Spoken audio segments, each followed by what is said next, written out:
Hi, it's Taylor T. Carlson, and I'm back with another game review for you.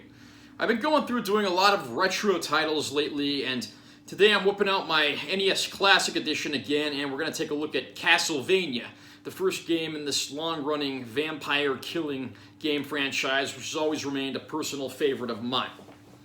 How does the first game in the series measure up all these years later?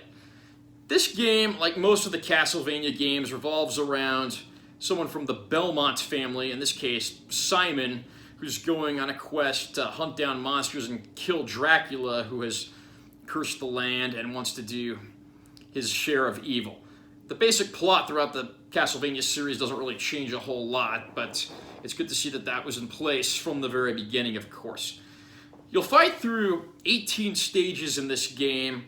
Every 3 stages you'll fight a boss enemy, and if you get a game over, you'll go back to the beginning of whatever level was immediately after the previous boss. So you'll play through the game in a side-scrolling fashion with your trusty whip being the main weapon. You can get Morning Stars to power up your whip twice. There are hearts that you can use, which will enable you to use secondary weapons, and the secondary weapons that you can find in candles that you whack with your whip include a dagger, which flies straight forward and gives you the luxury of distance attack but isn't overly powerful.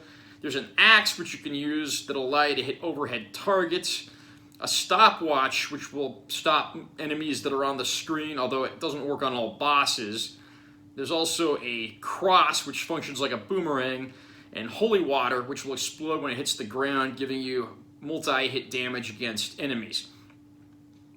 Throughout these levels, you're going to see a lot of faces like ghouls, ghosts, zombies, creatures of all kinds, and you never know what the game's going to throw at you next, and the challenge level is definitely high throughout. Some of the boss enemies you'll encounter include a giant vampire bat, Medusa, Frankenstein's monster, mummies, the Grim Reaper, and of course, Dracula himself. How does this game fare ever since it came out in 1987? There are some aspects of the game that haven't aged incredibly well, but for the most part, the first Castlevania is still a pretty fun, entertaining game.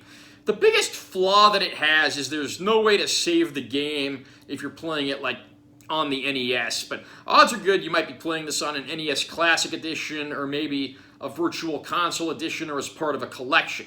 And if that's the case, there'll be save options that you can use to get around that.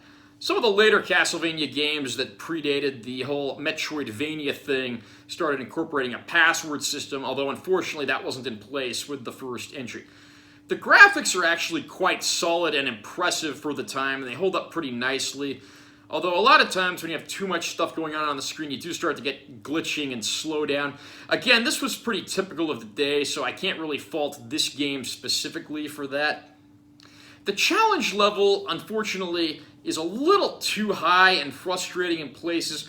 You will find yourself getting killed by the bosses a lot, and you have to fight your way all the way back to them, during which time you'll take a beating, only to probably have your head handed to you by said bosses again. You can plan on seeing that game over screen quite a bit.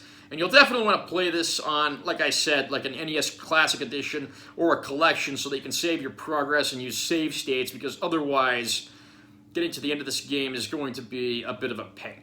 Despite the flaws, I did find the first Castlevania to be an excellent game, and it does hold up surprisingly well all these years later. Although a few years later, Castlevania 3, Dracula's Curse, would blow it out of the water, claiming the title of definitive 8-bit Castlevania title. What do you think of this game? Has the first Castlevania aged well? Do you think it has a lot of faults that have really come to be noticed in recent years? Comment down below and let me know what you think. Also, like this video and feel free to subscribe to my channel for more classic game reviews. I'm Taylor T. Carlson, and I will see you next time.